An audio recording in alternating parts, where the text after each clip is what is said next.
बिस्मिल्लाहिर्रहमानिर्रहीम। हेलो अस्सलाम वालेकुम स्टूडेंट्स, कैसे हो आप? मैं हूं आपका फिज़िक्स टीचर और हम कर रहे थे यूनिट 7 प्रॉपर्टीज़ ऑफ मैटर। अभी तक जो हमने मेजर कॉन्सेप्ट यहाँ पे क्लियर किए हैं वो है आपके पास kinetic molecular model of matter, density, pressure and atmospheric pressure. आज का जो हमारा टॉपिक है वो है प्रेशर इन लिक्विड। अगर किसी बच्चे ने मेरी लास्ट वीडियो नहीं देखी तो टॉप राइट साइड पे आई के बटन को क्लिक करके मेरी लास्ट वीडियो देख सकता है, ताकि आने वाला लेक्चर आपको अच्छी तरह से समझ आ सके। Pressure in liquid. Last topic में हमने एटमॉस्फेरिक प्रेशर की बात की थी। एटमॉस्फेरिक प्रेशर आपका ऑल डायरेक्शन पे एग्जिस्ट करता है।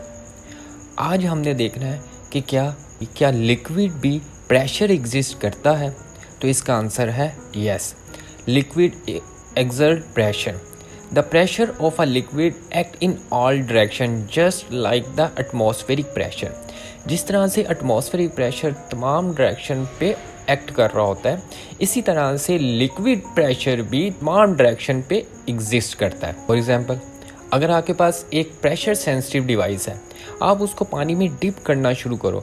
जैसे जैसे आप पानी के अंदर जाते जाओगे, उस प्रेशर सेंसिटिव डिवाइस पे पानी का जो प्रेशर है वो भी ज़्यादा होता जाए। तो इससे हम एक कंक्लूजन निकाल सकते हैं कि लिक्विड भी प्रेशर एग्जिस्ट करता है। इसके लिए अब हम मैथमेटिकल एक कैलकुलेशन करते हैं जिसकी वजह से प्रेशर आपका इंक्रीज होता है। उसके लिए हमने एक बेकर लिया। Consider a surface of a area A in a liquid at a depth h। आपने एक एरिया लिया और उसकी हाइट h थी। लिक्विड के अंदर आप उसको h हाइट तक लेके गए हो। The length of the cylinder of the liquid over this surface will be h। The force acting on this surface will be the weight W of the liquid above this surface. If the density of the liquid and m is a mass of liquid above the surface, mass of the liquid cylinder m equal to volume multiply by density. कि एक cylinder के अंदर जो आपने liquid डाला हुआ है उसका जो मैस होगा m को उसके वॉल्यूम और डेंसिटी से मल्टीप्लाई करेंगे, तो m आपके पास इक्वल है a cross h multiply by density. a area, h height और रो डेंसिटी को रिप्रेजेंट करते हैं। अब अगर इस ऑब्जेक्ट की बात करें तो ये ऑब्जेक्ट नीचे की तरफ जाएगा। तो जब कोई ऑब्जेक्ट आपका वर्टिकली मूव कर रहा होता है तो force in term of weight के इक्वल होती है।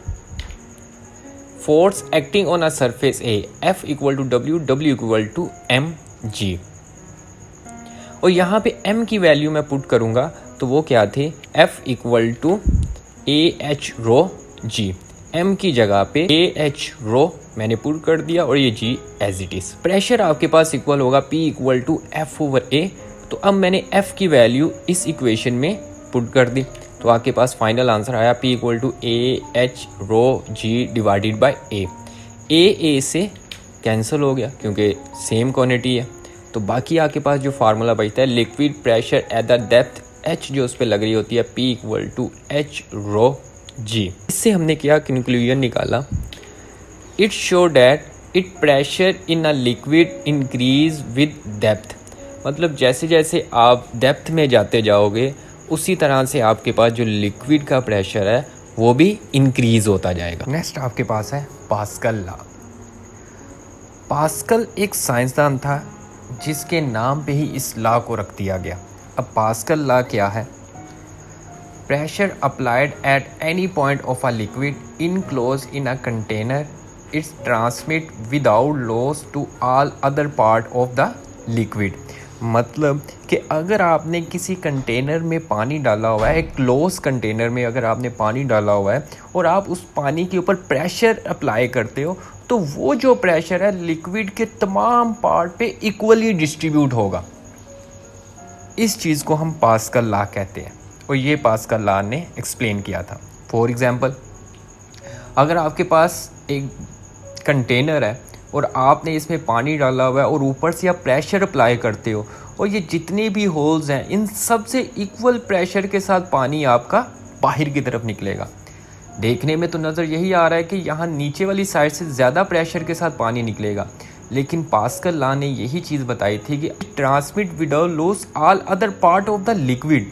मतलब कि इक्वली प्रेशर आपका ट्रांसमिट होता है all other part of the liquid. In general this law hold good for fluid both for liquid as well as gases. ये लॉ लिक्विड के लिए भी एप्लीकेबल है और गैसेस के लिए भी एप्लीकेबल है। Application of pascal law. Number 1 automobiles, number 2 hydraulic brake system, जो बसों में या बड़ी बड़ी गाड़ियों में इस ब्रेक सिस्टम लगाई होती है वो hydraulic brake system, hydraulic jack and hydraulic press. इन सारी जगहों पे हम इन पास्कल लॉ का इस्तेमाल करते हैं। अब हम आगे देखते हैं हाइड्रोलिक प्रेस, कि आपका हाइड्रोलिक प्रेस किस तरह से काम करता है। जैसा कि यहाँ पे डायग्राम में दिखाया हुआ है कि आपने सर्विस स्टेशन पे देखा होगा कि वो जस्ट एक बटन प्रेस करते हैं और बड़ी से बड़ी गाड़ी बड़ी आसानी से ऊपर की तरफ उठना शुरू हो जाती है। वो जो है हाइड्रोलिक प्रेस है वो भी पास्कल लॉ को ही फॉलो करता है। डायग्राम पे उसने आपको दिखाया हुआ है, या इस जगह पे हम फोर्स अप्लाई करते हैं और इस जगह से F2 वो वेट जो हम इसको ऊपर की तरफ उठा रहे होते हैं। अब हम इसको देखेंगे किस तरह से हम थोड़ी फोर्स लगा के ज़्यादा भारी चीज़ को ऊपर की तरफ उठाना शुरू कर देते हैं। Cross section area A small और दूसरी तरफ cross section area a large. जब आप इसको ऊपर से नीचे की तरफ फोर्स अप्लाई करते हैं तो लिक्विड पे जो प्रेशर ट्रांसमिट होता है all part of the liquid होता है और इस जगह पे जो चीज़ हमने रखी होती है वो ऊपर मूव करना शुरू हो जाती है। Pressure on piston of small area A is given by, कि मतलब अगर इस स्मॉल पिस्टन पे जो प्रेशर लग रहा है वो क्या होगा, P equal to F1 over A, force पर यूनिट एरिया, फोर्स ये और एरिया ये। अब इसी तरह से इस पिस्टन पे जो प्रेशर लगेगा वो क्या होगा, applied pascal law, the pressure on large piston of area A will be the same as on small piston. तो उसका क्या होगा, P equal to F2 over A। अगर हमने इस पे पास्कल लॉ अप्लाई किया है, पास्कल लॉ क्या कहता था, अगर आप इस हिस्से पे प्रेशर अप्लाई कर रहे हो तो लिक्विड जो प्रेशर आपका ट्रांसमिट करता है all part of a liquid equally transmit कर रहा होता है। अगर वो इक्वली ट्रांसमिट कर रहा है तो इस हिस्से में जो प्रेशर होगा वो सेम होगा इस हिस्से के प्रेशर के। तो P equal to F1 over A, P equal to F2 over A। अब दोनों तरफ प्रेशर आपका सेम था तो इन दोनों इक्वेशन को मैं कंपेयर कर लूँगा। F2 over A equal to F1 over A। A यहाँ पे डिवाइड हो रहा है, इसको दूसरी तरफ ला के मल्टीप्लाई कर दिया। F2 equal to F1 A over A। The ratio A over A is greater than 1। Capital A divided by small a, इसकी जो रेशो होती है हमेशा 1 से ग्रेटर आती है। अब फॉर एग्जांपल अगर आपने 2 न्यूटन की फोर्स अप्लाई की है और इसकी 1 से बड़ी वैल्यू आती है, फॉर एग्जांपल हम अज्यूम करते हैं कि ये रेशो 2 आ रही है, तो फोर्स भी 2 और ये जो रेशो है ये भी 2 मल्टीप्लाई बाय 4, मतलब आप 2 न्यूटन की फोर्स लगा के 4 न्यूटन का वेट बड़ी आसानी से उठा सकते हो।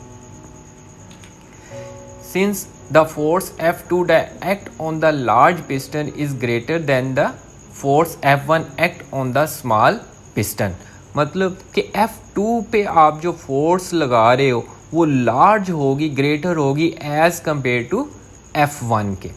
क्यों? क्योंकि हमने यहाँ पे देखा है कि आप स्मॉल हिस्से पे फोर्स अप्लाई कर रहे हो और जो लार्ज एरिया वाला हिस्सा था वहाँ से आप ऑब्जेक्ट को बड़ी आसानी से ऊपर मूव करवाना शुरू कर देते हो। Hydraulic system working in this way are known as force multiplier. इसको हम फोर्स मल्टीप्लायर भी कहते हैं क्योंकि फोर्स आपकी मल्टीप्लाई हो रही है किसी एक कांस्टेंट के साथ और वो जो कांस्टेंट है वो हमेशा 1 से ग्रेटर ही होगा। नेक्स्ट आपके पास है braking system in vehicle. Vehicle में ब्रेकिंग सिस्टम किस तरह से वर्क करता है, जैसा कि यहाँ डायग्राम में आपको दिखाया गया है।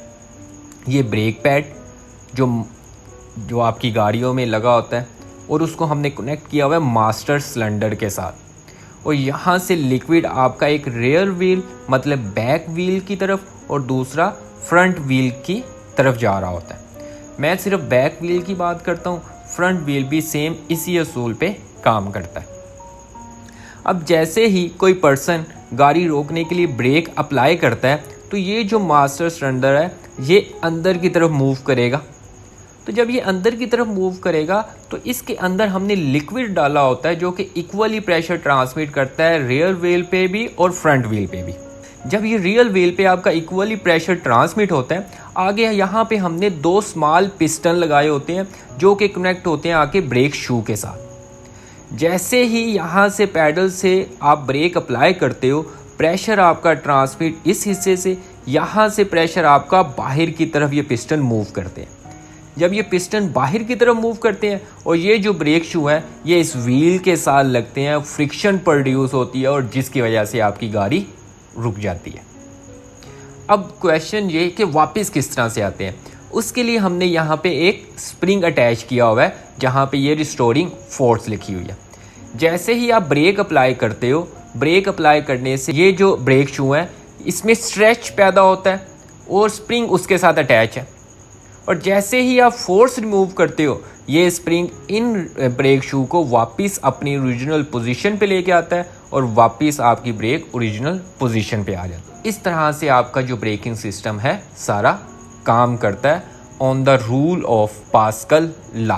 तो ये था आपका आज का टॉपिक। अगर आपको इसमें से कुछ भी कॉन्सेप्ट समझ आया है तो इस वीडियो को ज़्यादा से ज़्यादा लाइक एंड शेयर करें। इंशाल्लाह मिलते हैं नेक्स्ट वीडियो में नेक्स्ट लेक्चर के साथ। तब तक के लिए अल्लाह हाफिज़।